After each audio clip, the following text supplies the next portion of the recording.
കൂട്ടുകാരെ, ഇന്ന് നമുക്ക് പരിപ്പ് കറി വെക്കാം. പരിപ്പ് ഏത് പരിപ്പാണെങ്കിലും ഇതേപോലെ വയ്ക്കാം.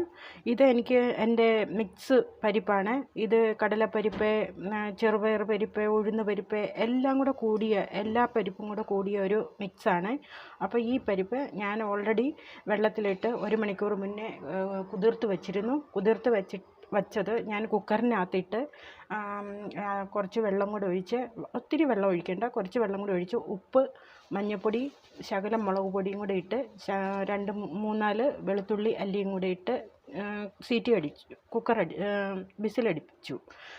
4 വിസിലടിച്ചു. ഇതിനകത്ത് കടലപ്പരിപ്പൊക്കെ ഉള്ളത് കൊണ്ട് 4 വിസിലടിച്ച് വെച്ചിട്ടുണ്ട്. വീഡിയോ ഒത്തിരി നീണ്ടതാകാതിരിക്കാൻ വേണ്ടിയിട്ടാണ് ഞാനിങ്ങനെ ചെയ്തത്. അപ്പം ഇതിൻ്റെ അരപ്പ് എങ്ങനെയാണ് ചേർക്കുന്നതെന്ന് കാണിച്ചു തരാം. ഞാനിവിടെ ഇത് വേവിച്ച് വെച്ചിട്ടുണ്ട്. പരിപ്പ് ഞാനിതിന് അരപ്പ് ചേർക്കുകയാണ്. ഞാനിവിടെ ഗ്യാസ് ഓണാക്കുകയാണ്. എണ്ണ ഓൾറെഡി ഞാൻ ചൂടാക്കി വെച്ചിട്ടുണ്ട്. ഒരു ശകലം എണ്ണ മതി ഇതിന്. എണ്ണ ഓൾറെഡി ചൂടായത് കൊണ്ട് ഞാൻ ഇതിനകത്തോട്ട് ഇതിന് നമുക്ക് കടുകിടണമെങ്കിൽ കടുകിടാം. ഇതിനകത്ത് ഞാനിപ്പോൾ ഇടുന്നത് ഇതാണ്, ജീരകവും കായപ്പൊടിയും കൂടെയാണ് ഞാൻ ഇടാൻ പോകുന്നത്. എണ്ണ ഓൾറെഡി ചൂടായത് കൊണ്ട് ഞാൻ ഇതിനകത്തോട്ട് ഇതിന് നമുക്ക് കടുകിടണമെങ്കിൽ കടുകിടാം.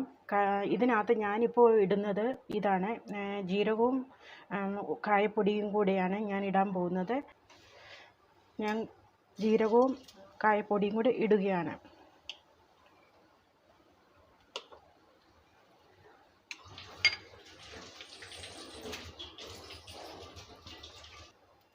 ഇതിനാവശ്യമുള്ള ബാക്കി ഐറ്റംസ് ഇതാണ്.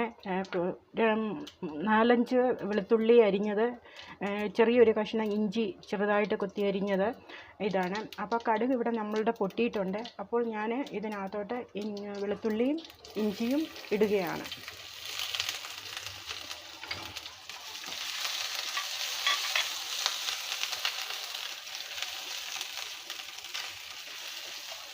ഇത് ചെറുതായിട്ട് വഴന്നു വന്നപ്പോൾ ജസ്റ്റ് ഇട്ട് ഒരു 2 സെക്കൻഡിനുള്ളിൽ നമുക്ക് ഇതിനകത്ത് ഒരു സവാള മുറിച്ചത് ഇതും കൂടെ ഇടാം.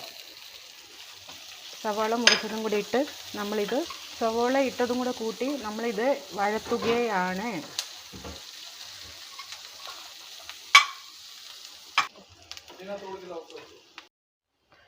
ഞാൻ ഇതിനകത്ത് ഒരു ശകലം ഉപ്പ്, ശകലം മഞ്ഞൾപ്പൊടി, ഇത് രണ്ടും കൂടെ ചേർക്കുകയാണ്. എന്താണെന്ന് ചോദിച്ചാൽ ഉപ്പും മഞ്ഞൾപ്പൊടി ഓൾറെഡി നമ്മൾ പരിപ്പിനകത്ത് ഇട്ടിട്ടുണ്ട്.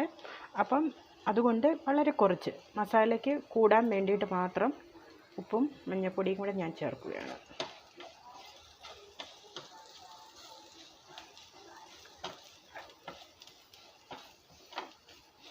അടുത്ത ഐറ്റമാണ് ഒരു തക്കാളിക്ക ഞാൻ അരിഞ്ഞു വെച്ചിട്ടുണ്ട്. അപ്പോൾ ഇത് ഉപ്പും മഞ്ഞൾപ്പൊടി ഇട്ട് കഴിഞ്ഞപ്പം നമുക്ക് ഈ തക്കാളിക്കയും കൂടെ ഇട്ട് വഴറ്റാം.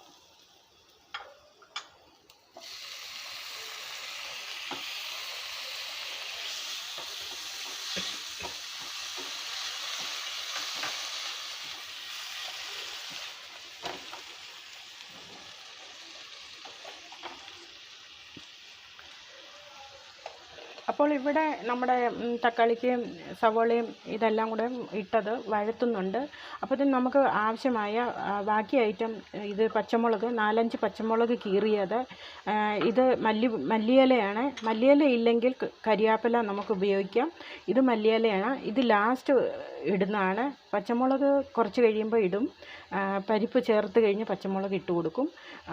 അപ്പം മല്ലിയില ലാസ്റ്റിൽ ഗ്യാസ് നിർത്തി കഴിയുമ്പോൾ നമ്മളിടും.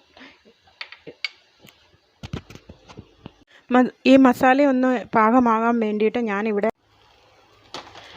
ഇത് വഴറ്റാൻ വേണ്ടിയിട്ട് ഞാൻ 2 മിനിറ്റ് നേരത്തേന് അടച്ചു വെച്ചു. കഴിഞ്ഞപ്പോൾ ഞാനിത് അടപ്പ് തുറന്നപ്പോൾ ഇത് വഴറ്റി വന്നു. ഇത് വഴന്നു വന്നപ്പം ഇതിനകത്തോട്ട് പരിപ്പ് ഇടുകയാണ്. ഞാൻ ഇതിനകത്ത് ശകലം കരിയാപ്പില ഇടുകയാണ്. പിന്നെ പച്ചമുളകും ഇടുകയാണ്. പച്ചമുളക് കീറിയതിട്ടു. ഇനി നമ്മൾ ഇത് തിളയ്ക്കാൻ വേണ്ടിയിട്ട് അടപ്പടച്ച് വയ്ക്കും.